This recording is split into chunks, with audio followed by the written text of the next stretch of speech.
கலை அமுதம் YouTube channel. இந்த சேனலை தொடர்ந்து பார்த்துட்டு இருக்கவங்க எல்லோருக்கும் மிக்க நன்றி. இப்போதான் புதுசாக பார்க்குறீங்க அப்படின்னா சேனலை சப்ஸ்கிரைப் பண்ணிக்கோங்க. அப்படியே பக்கத்தில் இருக்க பெல் ஐக்கனை கிளிக் பண்ணி ஆல்ன்றதை செட் பண்ணிட்டீங்க அப்படின்னா நாங்கள் போடுற ஒவ்வொரு வீடியோவோட நோட்டிஃபிகேஷனும் உங்களுக்கு வந்துடும். வாங்க ஃப்ரெண்ட்ஸ், வீடியோக்குள்ளே போகலாம். வணக்கம் நண்பர்களே, நீங்கள் இணைந்திருப்பது கலைமுதம் சந்திரசேகர் யூடியூப் சேனல். லைக் பண்ணுங்கள், ஷேர் பண்ணுங்கள், கமெண்ட் பண்ணுங்கள். நம்ம இன்றைக்கி பார்க்க போகிறது ப்ரீவியஸ் இயர் கொஷினில் டிஆர்பி தமிழில் கேட்கப்பட்ட வினாக்கள். தொடர்ந்து முயற்சித்தால் வெற்றி நிச்சயம். ஃபர்ஸ்ட் கொஷின், செல்லிதாசன் என்று அழைக்கப்படுபவர் யார்? பாரதியார். செகண்ட் கொஷின், தமிழ் அழகனார் இவருடைய இயற்பெயர் என்ன அப்படின்னா சண்முக சுந்தரம். 10 பாட்டு நூல்களில் குறைவான அடிகளை கொண்ட நூல் எது? முல்லைப்பாட்டு. 10 பாட்டு நூல்களின் நோட் பண்ணிக்கோங்க. 10 பாட்டு நூல்களில் அதிகமான அடிகளை கொண்ட நூல் எது? மதுரை காஞ்சி. மதுரைனா பெருசு, முல்லைனா சின்னதாக இருக்கும் இல்லைங்களா? முல்லைப்பூ சின்னதாக இருக்கும், அதனால் முல்லை சின்னது, மதுரை பெருசாக இருக்கனால மதுரை காஞ்சி பெருசு, இப்படி ஞாபகம் வச்சுக்கோங்க. அடுத்தது, மலைப்படுகடாம் என்ற நூலின் வேறு பெயர் என்ன? கூத்தராற்றுப்படை.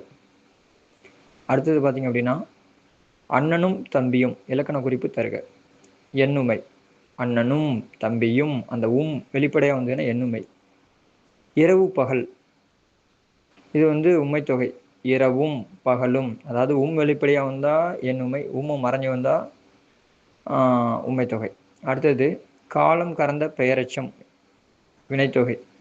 வினைத்தொகை அப்படின்னா ஊறுகாய். உதாரணம், ஊறுகாய்னா ஊறுகின்ற காய், ஊறிய காய், ஊறும் காய், 3 காலத்தையும் உணர்த்துவது தான் வினைத்தொகை.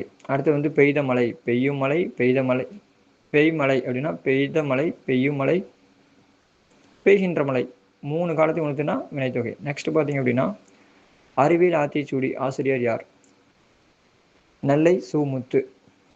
நெக்ஸ்ட் கொஸ்டின், புதிய ஆத்திச்சூடி எழுதியவர் யார்? பாரதியார். எழுதியவர் யார்? பாரதியார். அடுத்தது பார்த்தீங்க அப்படின்னா, பழைய ஆத்திச்சூடி எழுதியவர் யார்? ஔவையார். நம்ம படிச்சிருப்போம் இல்லைங்களா? கொன்றை வேந்தன். அறம் செய்ய விரும்பு, ஆறுவது சினம், இயல்வது கரவேல், ஈவது விளக்கேல். இதெல்லாம் சின்ன கிளாஸில் படிச்சிருப்போம். நெக்ஸ்ட் கொஸ்டின், மதுரை எவ்வாறு அழைக்கப்படுகிறது அப்படின்னா தூங்கா நகரம். இன்றைக்கான உங்களுக்குரிய கேள்வி, முல்லைப்பாட்டு எத்தனை அடிகளை கொண்டது? அடுத்த கொஷின், மதுரை காஞ்சி எத்தனை அடிகளை கொண்டது? அடுத்த கொஷின், 10 பாட்டில் ஆற்றுப்படை நூல்கள் எத்தனை? இந்த 3 கேள்விகளுக்கும் விடைகளை நீங்கள் கமெண்ட் பாக்ஸில் சொல்லுங்கள். தொடர்ந்து நம்ம சேனலோட இணைந்திருங்கள். நல்லதே சிந்திப்போம். மற்றொரு பதிவில் சந்திப்போம். நன்றி. உங்களோட ஃப்ரெண்ட்ஸுங்களுக்கும் உறவினர்களுக்கும் தேர்வுக்காக படிக்கக்கூடிய நல்ல உள்ளங்களுக்கும் இந்த வீடியோவை ஷேர் பண்ணுங்கள், லைக் பண்ணுங்கள். மறந்துடாமல் நீங்கள் போடக்கூடிய ஒவ்வொரு லைக்கும் எங்களுக்கு மோட்டிவேட்டாக இருக்கும். எத்தனை பேர் இதை இன்ட்ரெஸ்டாக பார்க்குறீங்க அப்படிங்கிறதுக்கான, நாங்கள் கண்டுபிடிக்கிறதுக்கான ஒரு உத்தி.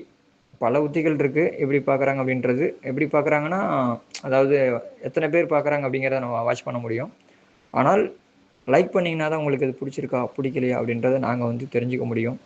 இல்லை எது மாதிரியான வீடியோஸ் வேணும் அப்படின்றத நீங்கள் கமெண்ட் பாக்ஸில் சொல்லுங்கள். முடிந்த வரைக்கும் நாங்கள் ட்ரை பண்ணி நம்மளோட யூடியூப் சேனலில் கொடுக்கறதுக்கு ட்ரை பண்ணுறோம். நீங்கள் ஒவ்வொருவரும் எங்களுக்கு முக்கியம். நாங்கள் கேட்கக்கூடிய ஒவ்வொரு கேள்வி பதிலும் உங்களுக்கு முக்கியம்.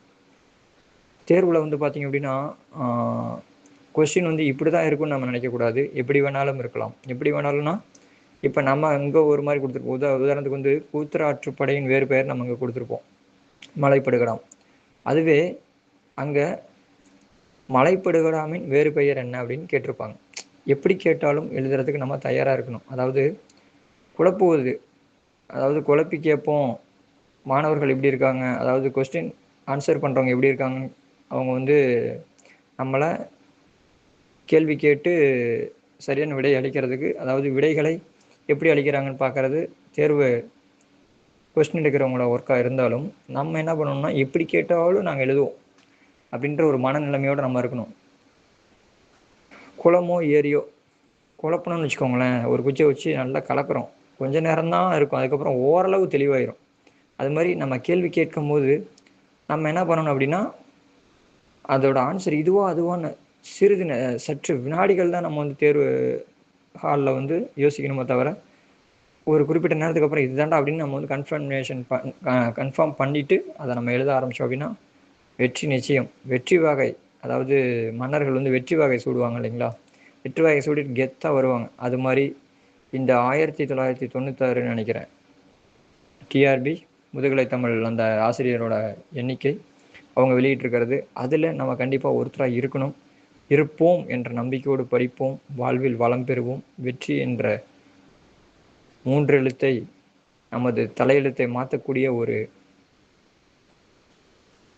செயலாக செய்து நாம் அனைவரும் வெற்றி பெறுவோம்.